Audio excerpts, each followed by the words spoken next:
I didn't get to introduce myself. Oh, well, we've only gone for like 45 minutes. Oh. Why do you, people know you are. No, go ahead. I'm just kidding. So my name is Ashley Rapey. And I am married to this handsome guy. Did you practice this? Oh, absolutely. That was great, wasn't it? This is what you came up with? I could have hit you with a zaddy, but I didn't. We're not going to do that.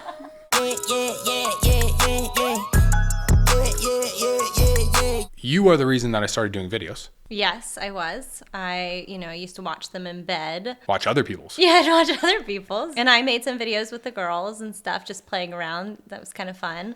You were like, I could do this, and... What'd you say? No, you can't. Yeah. I didn't think that you could. I went like old man social media process where I'm on Instagram and I'm watching TikTok. Yeah. I didn't even have a TikTok account. No, you didn't. Yeah. Not until you met me. Yeah. And then you started like your wife sending you 20 TikToks that she wants you to watch with you. Like, have you watched all of my funny TikToks of the day? No, I haven't watched 20 TikToks in a row, but you used to hand me your phone. Yeah, I'd be like, you have to watch this. Look at this. So you said you can't make these. And I was like, no, I think I can. And then I found somebody who was a real estate agent. Yes. And I called her and said, hey, I'm sure you get this call all the time that somebody likes your videos. Who does your videos? I'm not in your industry. Please tell me. And we ended up first hiring that person, and now we have a different setup, but that's how we got into it. I think you have to back up a little bit because you were doing videos, but this was post-COVID, and they were, set up in your kitchen. I remember the whole process. I think there's still some of those old ones on YouTube, so if anybody wants to go check those out, those were a full mic production. Do you want to tell everybody how I did it with the books and the boxes? Oh, yeah. Yeah, he used to stack up cooking books and stuff in boxes to get the right angle with the shoebox. We had a shoebox for a while. Yeah. Kids' toys, whatever you could get your hands on. And I'd be on the counter, and then I'd have book, and then like a box. And it didn't work as well once the girls and I moved in with you. Nothing works as well since you and the girls moved in and since we got married. I mean, people... It's not as easy because you only had to be in control of yourself. I like the people that are like, Mike, some of your videos, your sound quality's bad, or why is your music so high? Well, probably because it was 2:30, kids were coming back from school, maybe a dog barked, and we're trying to cover up a bark in the sound. Like that, like life is the reason why the sound isn't always great. Yes. Well, we weren't even dating when I started doing videos. So I started doing videos. I don't know if you even know this. Oh, the Tiger one King. Right. You're right. Yeah, the Yeah. mic production ones, we were not dating. I think I helped you step your game up a little bit by introducing you to TikTok. You make fun of the video quality, but in reality, the ones that were pre-you were even worse because I was trying to impress you afterwards and be like, look at this great setup I have of books and boxes. And I even had a light at that point, a little light. Yeah. Yeah. Yeah. You used to carry the stuff around in your car. I love those videos. Oh, I forgot about the car. So, yeah, but 2020, COVID happens, and then I was bored, like really, really bored. And I just was like, well, I don't know what's going to happen. So I just made up videos, and I was watching Tiger King. And you've seen the promos because they've popped up on memories. But I was like, I'll just do a video that's Tiger themed, or I did a webinar that was Tiger King themed. And it was like, running your business like a Tiger King or something. And then I did like an hour webinar and like, I don't know at the time, 80 people came to this random webinar on a Wednesday in the middle of COVID. And I was like, this is weird. What you're saying is that other people were bored as well? Had to be. Don't watch yours. I'm just kidding. No. I was, even now, I say all the time, like, I don't know why people watch my videos. But so I did those like in-home webinars from integrated camera in the laptop. Like I didn't even have the add-on one at that point. No. And by the end, I did one every week over COVID. I don't know how many we did. They're still all online. Oh, they are on YouTube? 100%. I bet there are some gems in those. If you squint, you can really. We should go back. If you squint, you can make out a really good visual of me because some of them are bad. I remember the little camera that you got because I was very proud of that camera. Well, because recently you got a new laptop and I just took your old one over and you were like, oh, the camera quality on the laptop is terrible, and I was like, what am I going to be using a camera for other than a teacher-parent conference Zoom call? But by the end of those webinars, like, I don't know, there was hundreds of people coming. And then life goes back to normal. Next thing I know, I'm in bed and you're swiping on TikToks laughing. And by that point, TikTok, I thought was only dancing. And I was like, I'm not going to dance. I've never danced. I'm not going to dance on video. No f***ing way. Right. And then we started doing the videos. And then I used to leave the house and I do 1 day a month. You remember that? Gosh. And then I get home. I don't miss those days. Well, let me walk through what I would do. And then I'd talk about getting home and where it was great with you. You know what I'm talking about, right? Yes, I do. Yeah, so I would leave the house at like 7:30, 8 o'clock, which is early for me. Early for me. Goodness. That is not my time. No. And I would go to another place and shoot. At first, we did them in my office, and then it was made more sense to go there. Yeah. And I would spend all day. And I mean, it was, I don't know, 8, 9 hours, something like that. Just talking. Yeah. Yeah. Then I would get home, and I'd walk in the door. I wouldn't want to say a word, and I just want to go outside, smoke a cigar, and talk to no one. And then just sit in silence by yourself. And you're like, what's up? How was it? Did you do great? Oh my God, it was so great. Hang out with me. I missed you. Because I hadn't had my adult interaction for that day. I'd only dealt with kids, and I just wanted you, hang out with me. Yeah. And now we just do these videos random days in the week. I like it better this way, though. And I think it's more authentic because before you would have to kind of think about what you were going to say. And this way, it's something pops in your mind on Monday, you do a video on Wednesday, Right. and it's fresh. Yeah, we're trying to make it more recent. It used to be I'd shoot videos, let's say on a Monday, and then Wednesday something would happen and it would get me wound up, so I put it on my video list. And then a month later I would shoot more videos, and I don't even remember what I was mad about. Most of the videos are just me mad about things. It's like an open diary. You're venting. I guess so. I never really thought about that way. Diary of a lawyer. I do some of the videos like where the girls are in it or where Wells is in it. Yeah. And I said this to you about doing this, is that worst thing, we have a video of us that one day, if our kids are ever bored out of their mind or we die some tragic death, they can remember us. You mentioned a few times that you got home and didn't have adult interaction. Mm-hmm. You mentioned working for schools. Tell everybody what you do for work and how that works. Oh, so I am a kindergarten teacher, and I teach kindergartners. I don't know what else can I go into that. Well, you're not working now because you did stop doing it this year. Right, I did. I took some time off to stay with the baby, which I'm really glad that I had the opportunity to do that. I didn't with the girls, so I'm getting to hang out with Wells and see him grow up, and then I'm able to volunteer at the school a lot. I just got back from a 3-day 5th grade field trip. So you go away, Monday? Yeah. And you're gone Monday night, Tuesday night, back on Wednesday. Mm-hmm. And I was leaving on Wednesday to go to a conference, and I was then gone through the weekend. It's the first time I think we've been away from each other, really. I mean, we saw each other for an hour before you left. Yeah. And we haven't been away from each other for an entire week. Yeah, because I don't leave the house if I don't have to. I love that. That's really my motto in life, is I don't want to leave the house ever if I don't have to. Unless we drive you out of the house and you're like, I just need a break from everybody. Maybe. I mean, I think I could stand on the roof and I think I could see our building, like the office building. Mm-hmm. And I don't even want to leave the house I just don't want to leave ever. I don't like leaving the house.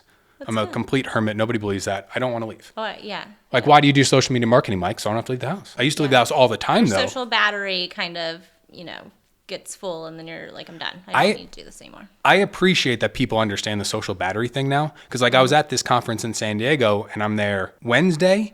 I play golf Thursday in a group event.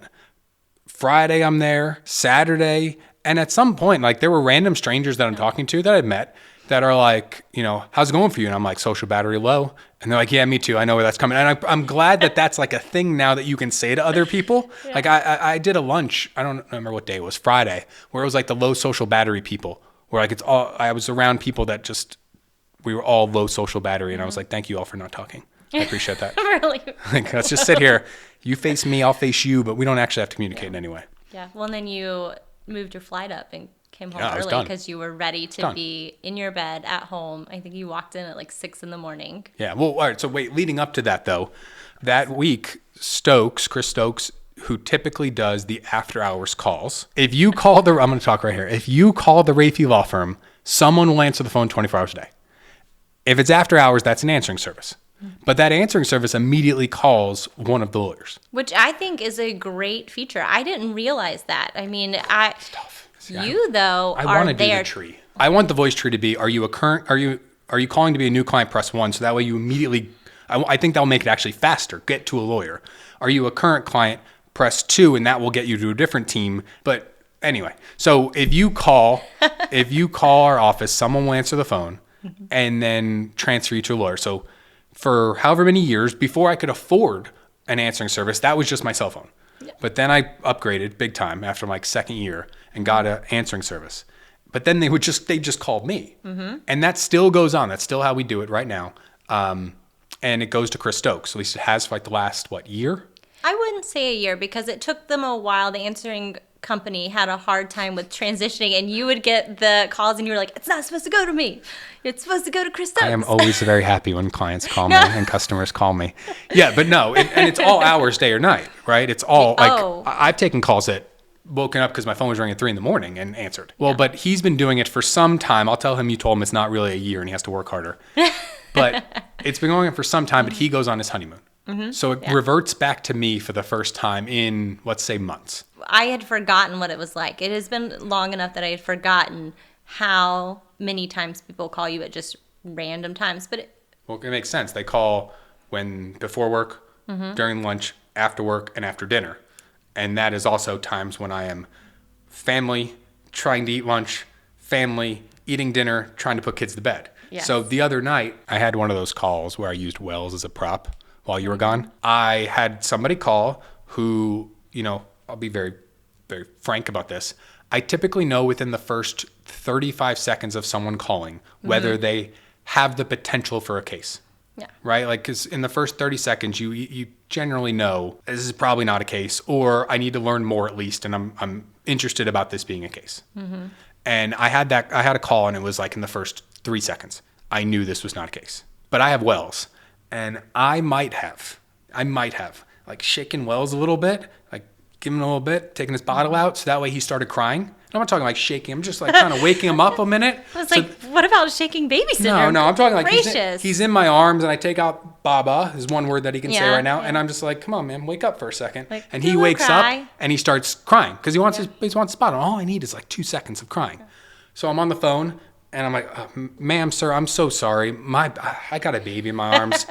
Can I have my staff call you back in the morning and they can discuss this further? Unfortunately, there's nothing I can do for you right now.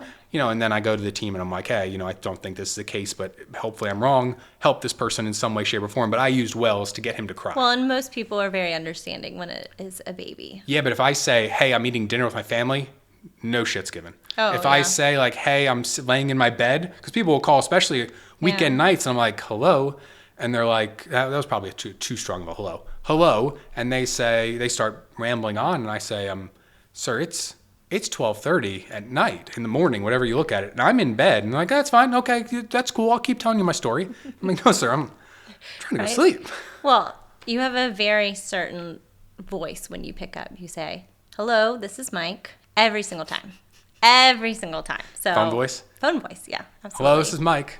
But I will say that I've had a couple friends who have gotten in wrecks or had things happen, and I always say, call Mike and ask him. Call me at 3 in the morning. Not at 3 in the morning. Yeah, 3 in the morning. But so the people that are calling, even though it's random hours, I think they're doing the right thing at least to call you and ask, because you never know unless you ask. I agree. The people that get me, and we're on the first podcast, I'm complaining about people that call me, but the people that get me are the people that call at 11 at night.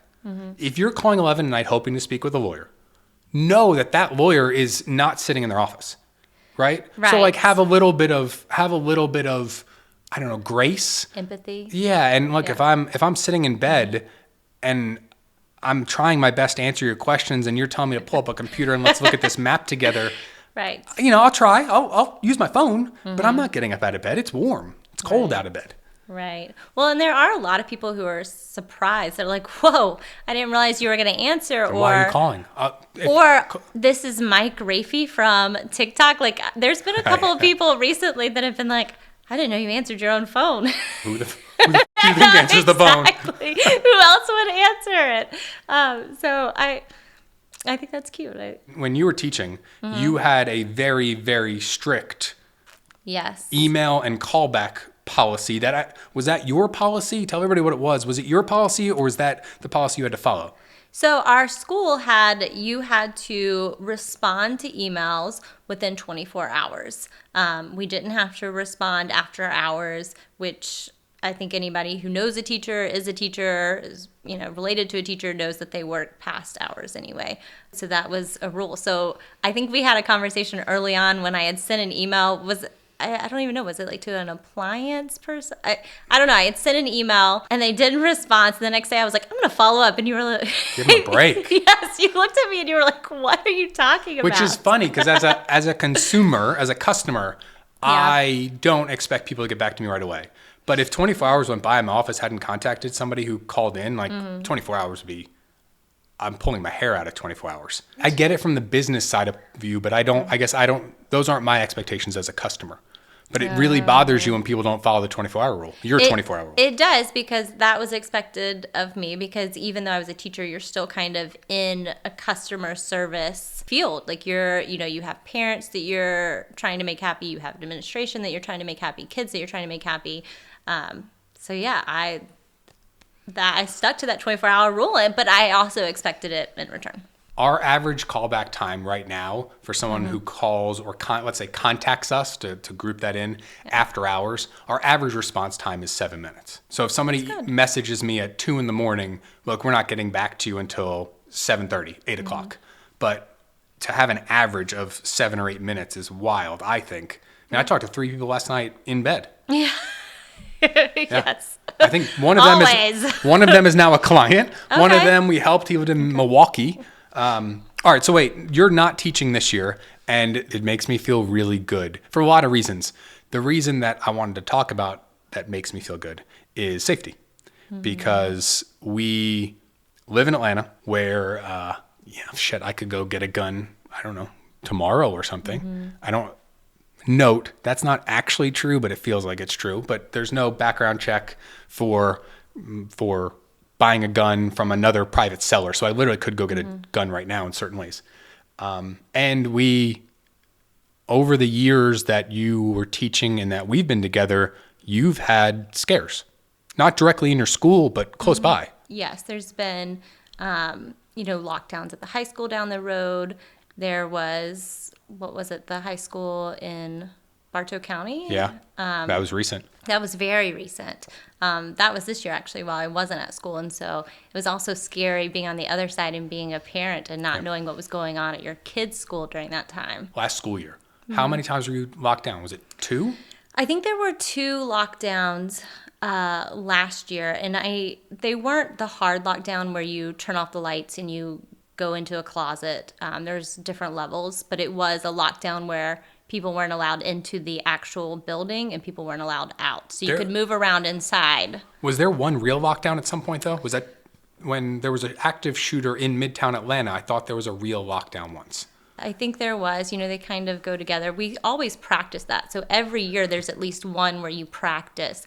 And it's usually the first or second week of school, which teaching kindergartners is really hard. Because you have to kind of explain a reality that kids that young really shouldn't know much about. And you found that video recently, which is we're going to show to everybody here. Yeah, it's a video of Charlie, who is 11 now. And it was when she was 4, and she was young, went to kindergarten at 4. She was turning 5, but their first week of school, she came home and she was talking about her lockdown. Our lockdown drill, we need to lock the door. And we need to put the curtains under to make sure they don't see you. And you need to be quiet in the closet so they can't hear you.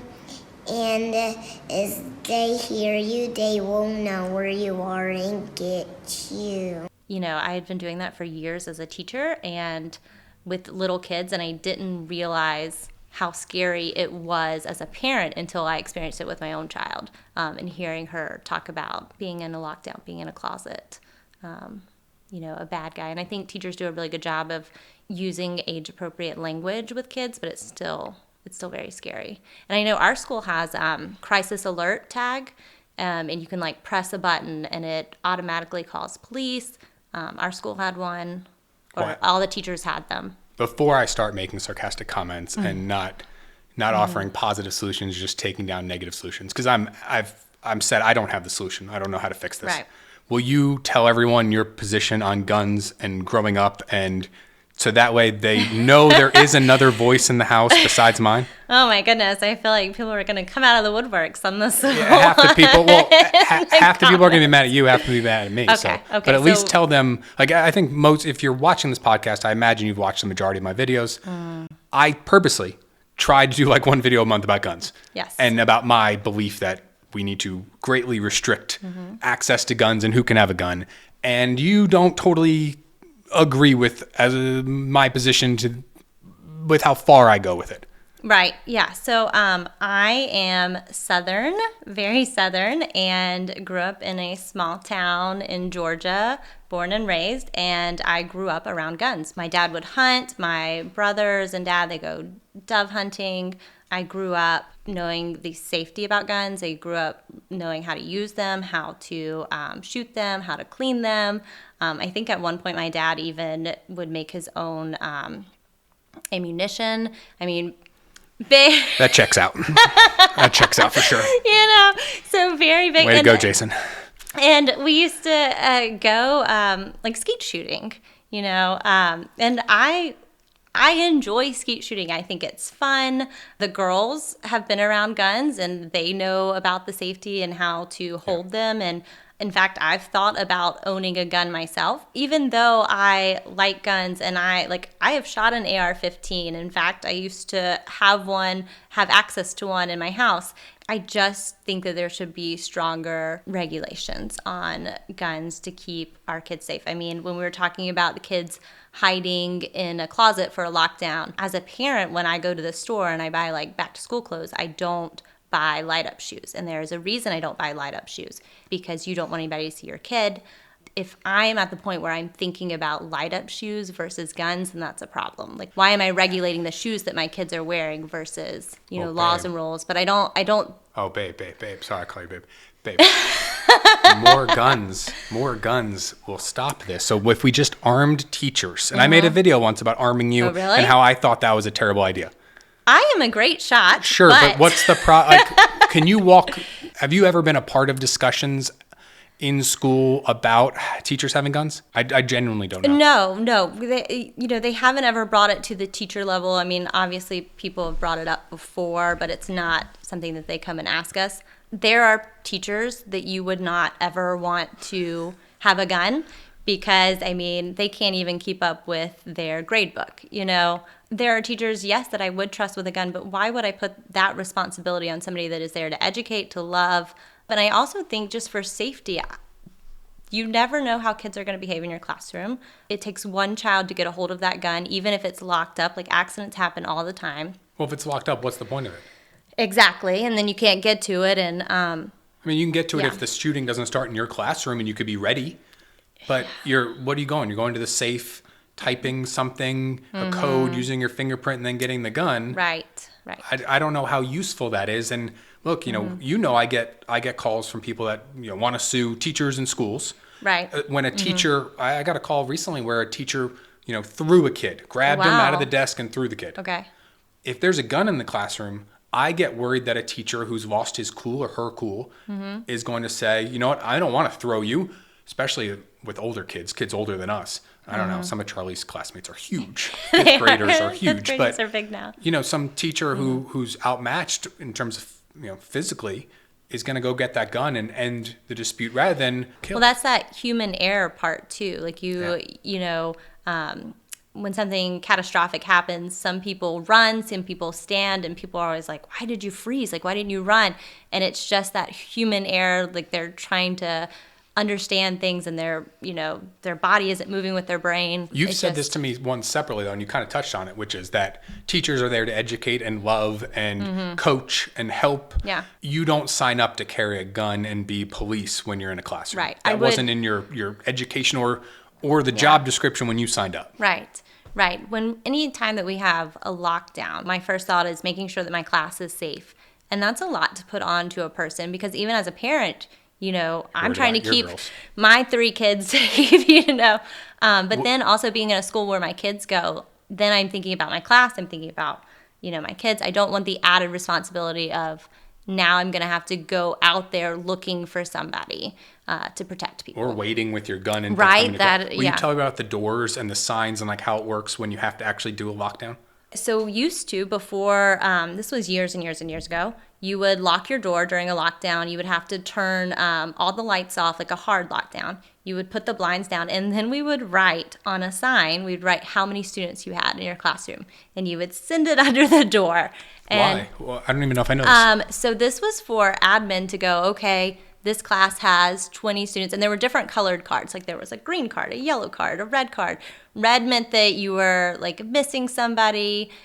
Yellow, I can't even remember what yellow used to mean. This was so long ago. And green meant that you had as all the kids, but you wrote the number. So we actually had a discussion, the teachers, and we were like, we can't do this anymore. We cannot put how many kids are in a classroom and stick that under, for other people to know. So then it became something with doors, right? So now they, one of the things, and a lot of schools use this, they have different locks, different style locks. They have crowbars that they can put in there.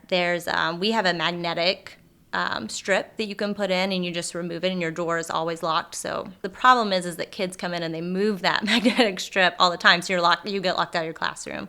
It's really scary when they go through trainings every year with teachers, and it's really scary when they're talking to you about your priority is to get that door locked, to turn off all the lights, to get the kids like hidden in a closet or under desk or something.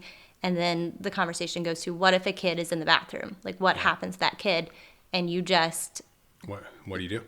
You lock them out, and that is terrifying. Like you have to have a conversation with kids. Like, if something happens, you stay in the bathroom and you hide. So, explaining that to little kids is really, really hard and really, really scary. And you teach and have taught at a public school. Mm-hmm. Our kids go to a public school. Mm-hmm. I bring that up because some people, say it could be different at a private school. I don't know how it could be different. So I taught at a private school too. Yeah, but how can it be different? It's not. Yeah. There was that private school in Tennessee, I think last year, that had an active shooter. I don't think it's any different. I think all schools are going through the process and the steps to prepare. It's scary. We, in this house, don't have a gun. Mm-hmm. My 2 cents is that we can never be safe enough with a gun. That's my belief. I know you disagree. You put it in a safe. I know. But the main reason we don't have a gun is... because of you. Is purely because of me, but not because of my views or beliefs. Right. So I actually recently... Will you tell everybody that we did not plan any of this real quick? Oh, yeah. Like, no. you and I had no discussion about what we're going to talk about? No. Yeah. So this is all... What I'll ask you to do is please don't embarrass me too bad on the internet in front of all my friends who I don't know out there. Tell the story, but I don't think we need to go crazy here. Let's just give the people an idea. I'll reel it back in. Okay. All right. I don't think you would embarrass me, but there are some stories, not recently, there are some ones, and maybe I'll end up saying them myself, that are kind of embarrassing. Yeah. Like the snakes. I don't even remember that one. That's the one I remember. So Mike has, I don't even know what to call them, night terrors maybe? Vivid dreams Where you sleepwalk, but his eyes are open. He gets up and he's like, who let that dog into our bed? This is 1 o'clock at night. I am dead asleep. Kids are asleep. We have a baby, so anytime the baby is asleep, I'm trying to sleep. And so I sit up, and I'm like, okay, we have 2 dogs. Where are our dogs? Trying to, do the calculations, figure out where the kids are. And he is like, who let that dog in? And he's pointing to a corner in our room that there is no one, nothing there. There's not even a lamp there. And so, I get my phone and I shine my light, and I'm like, there's not a dog. And he's like, what do you mean? And he gets out of bed. He goes over there and he goes and starts petting the floor. How do you not see this dog? And I am just like, what is going on? Am I asleep during this? I'm trying to figure out my mental state at this moment. The fact that this isn't the embarrassing ones to talk about, this isn't even, I say to you, don't embarrass me, and this is the one you lead with. Yeah. Yeah. It just, I think you finally came back to bed and... Let me say one that sort of embarrasses you a little bit. Okay. Well, maybe not. This might backfire completely. So once, somewhat recently too, I thought there was a fire Oh yeah, yeah. And I was convinced there was a fire. This wasn't that I was pregnant. So think about like, and when I say pregnant, I was like 9 months pregnant. So you could like a have year said ago. there's a dinosaur about to eat you, and I was not going to roll out of bed. Like that would have taken too much effort at that point. 9 months pregnant. My point, I'm trying to gain back some credibility here because even Sleep Mike does look out for everyone to a point. Yes, absolutely. To a point, because Absolutely. I'm screaming at you that there's a fire. Now, I don't know what you say. My eyes are awake. I like looking back. Sometimes I have no idea what happened. Right. Other times, like I have like an idea that I knew what was going on, but I was on autopilot. Right. You're not running into furniture, so you are aware of which room you are in. I'm just not in control exactly. Yeah, you're seeing fires. in Yeah, the so room. I thought there was a fire, so I tried to fan it out using our blankets. That didn't work. You ripped the blanket off of me, and you're like, "Get up!" And I was like, "I'm not Jumped getting into up." action to try to save you. Right, and you said, Yeah. "Well, just burn if you want to." No. I said Yes, you you said did. you got to get up. You got to get up. We got to go. No. And then you refused. And then I said it again. You refused. And then at some point, I said, "Fine, then burn if you want to." I did, but Yeah, then, see, I wasn't making. but that was fun of- after minutes. I mean, the fire was coming. engulfing. Yeah. So then I went down the hallway and I went into both girls' rooms and to check on them. And I think when I got there and I opened up their doors, I realized there wasn't a fire. Like that's when I realized. Yeah. Other times I'll realize like when, I don't know, when you kind of give up on me and just roll back over. Yeah. It's just I click back in that, this really isn't happening. have to And then shine a light. And then I feel very shamed and embarrassed. Like I'm like, wow, I'm an idiot. And then I go back to sleep in my little sliver of the bed between you and Because I've dogs. moved over. Yeah, and I deserve that in extra shame. space. In shame, I'm Yeah. on the 1/8 side of my bed. Yeah. But that's legitimately why we don't have a gun in the house. That's the number one reason. Right, just because with your night terrors, I don't appreciate that. I wouldn't call them night terrors. what would you call them? Nighttime illustrated. Animated movies? Yeah, it's like Disney in here. Okay. You know? Well, either way, we just don't These need have been that. these have been going on for a really long time. You know that, right? Yes. So yes. like when I was in, I had to be in like 3rd or 4th grade. And if Brendan Fox is out there somewhere in New Jersey, he can probably verify the story. gosh. And he was sleeping over. He goes into my mom's room and says, "Something's wrong with Mike. You got to come inside," or come in his bedroom. So I'm sitting at the edge of the bed, like tapping on the floor. And my mom is not like, "Oh, are you okay?" She's like, "What are you tapping for?" She's like, I'm She's gonna, like egging you yeah, on. let's see how this goes, right? So I'm tapping, and she goes, "What are you tapping on? What's the matter?" And I go, "The ice. The ice. Is it frozen?" So rather than, "Yeah, the ice, there's no ice there, go back to bed," she's like, "Yeah, it's frozen. The ice is frozen." And I ended up figure skating or hockey skating or something around my bedroom floor. Your mom was probably like, "Those are beautiful figure eights." Exactly. Keep And going. told everyone. Yeah. So anyway, but this has been going on a long time. It's a Yeah. real thing, and that it's a real reason we don't want a gun. Yeah, So just that's for our number safety one reason. reasons, Yeah. Yeah. So let's end on embarrassing me. That's awesome. This is the end of the podcast. Yep.